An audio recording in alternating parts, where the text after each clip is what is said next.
नमस्कार साथियों, आप लोगों ने जैसा कहा था वैसा मैं कर रहा हूं। साथियों, आपने कहा था कि हिंदी का आप लोग मैंने पोल दिया था, आप लोगों ने बहुत सारे लगाए थे हिंदी का, तो इसलिए मैं हिंदी का आज पहला चैप्टर लेकर आ गया हूं आपके बीच। तो आप इसे प्यार दुलार दीजिएगा साथियों, ठीक है।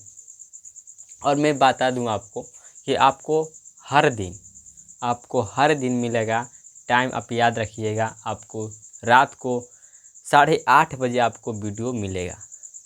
आपको कम से कम इस महीने तक आपको वीडियो ही मिलेगा। उसके बाद आपको साथ में लाइव जुड़ूंगा।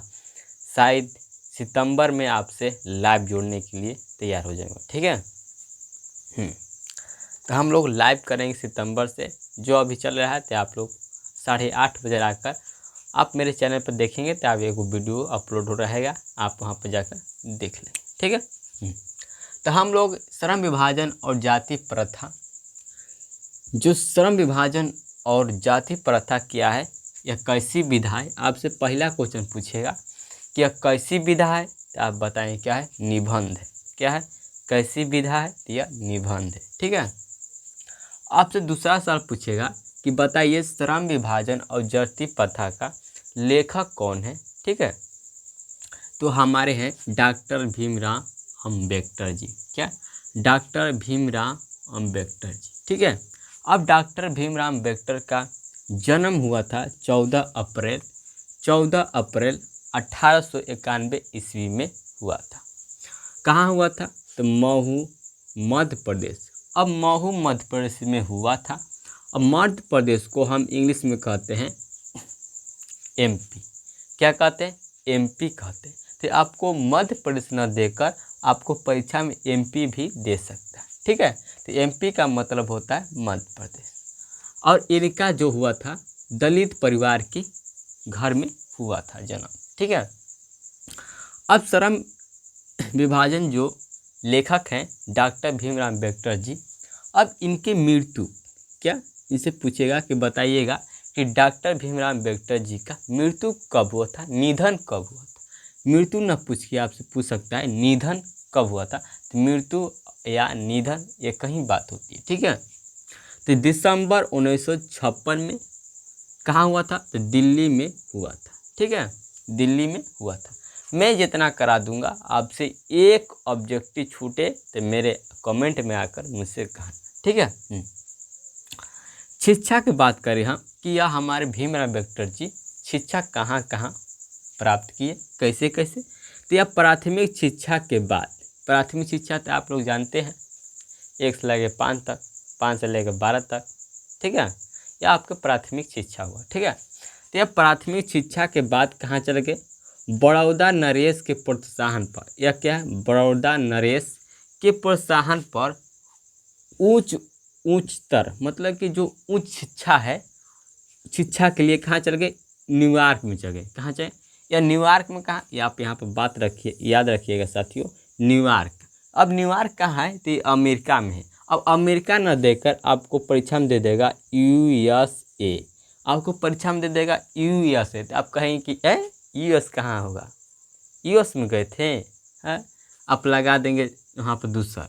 बाकी US का मतलब होता है अमेरिका ही होता है, ठीक है। यह आपका शॉर्ट फॉर्म अमेरिका का होता है।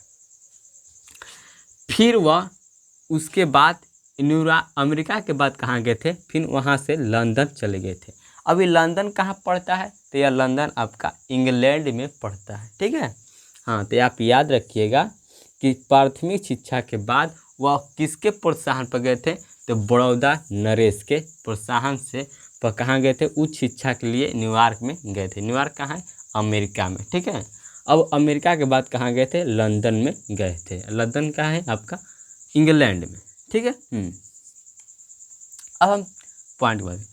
अब स्वदेश में कुछ समय तक वकालत भी की या वकील का भी काम किया। हमारे जो भीमराव अंबेडकर जी ने है वो वकील का भी काम किए, ठीक है। उसके बाद इनके जो 3 प्रेरक व्यक्ति थे आपके जीवन में, हर जो मोटिवेशन वाले व्यक्ति होते हैं आपके हर जीवन में होते हैं, ठीक है। आप किसी को देख कर ही आगे बढ़ते हैं। यह हमारे भीमराव अंबेडकर जी हैं। यह तीन व्यक्तियों को, तीन महान पुरुषों को देखकर यह हमारे आगे बढ़े, ठीक है, अपने कर्म को आप आगे बढ़ाएं।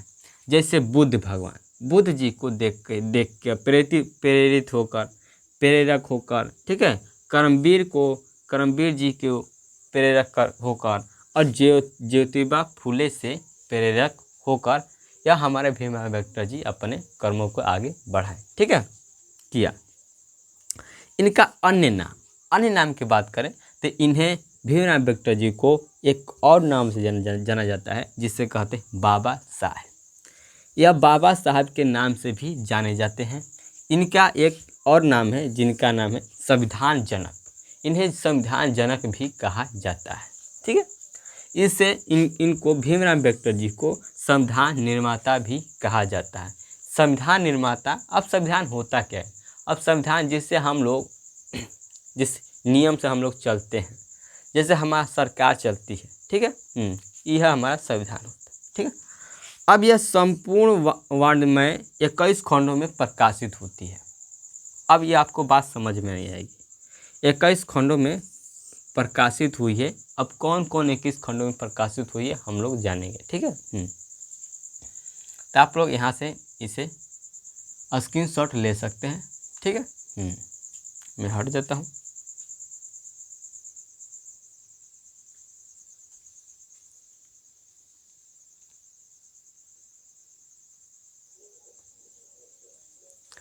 अब देखिए इनके प्रमुख रचनाएं हैं, ठीक है।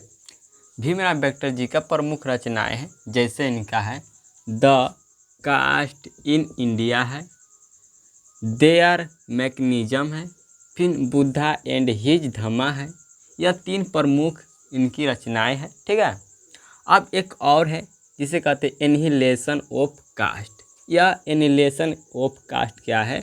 यह भाषण है, ठीक है। क्या है? भाषण है। अब इस भाषण को हिंदी में अनुवाद किसने किया था? हिंदी में अनुवाद कहें या रूपांतर किसने किया था? तो आपके ललाई सिंह यादव ने किया था। किसने किया था? ललाई सिंह यादव ने किया था। अब यह भाषण जो होने वाला था यह लाहौर में होने वाला था। कहाँ होने वाला था? यह लाहौर में होने वाला था। कब? 1936 ईस्वी में होने वाला था। लेकिन यह भाषण होने वाला था, लेकिन किसी कारणवश से यह तैयारी नहीं हुआ। लगता है हमको कि जातिवाद के कारण से यह भाषण हमारे भीमराव अम्बेडकर जी के द्वारा नहीं हो पाया, ठीक है। तो इनका यह परिचय था।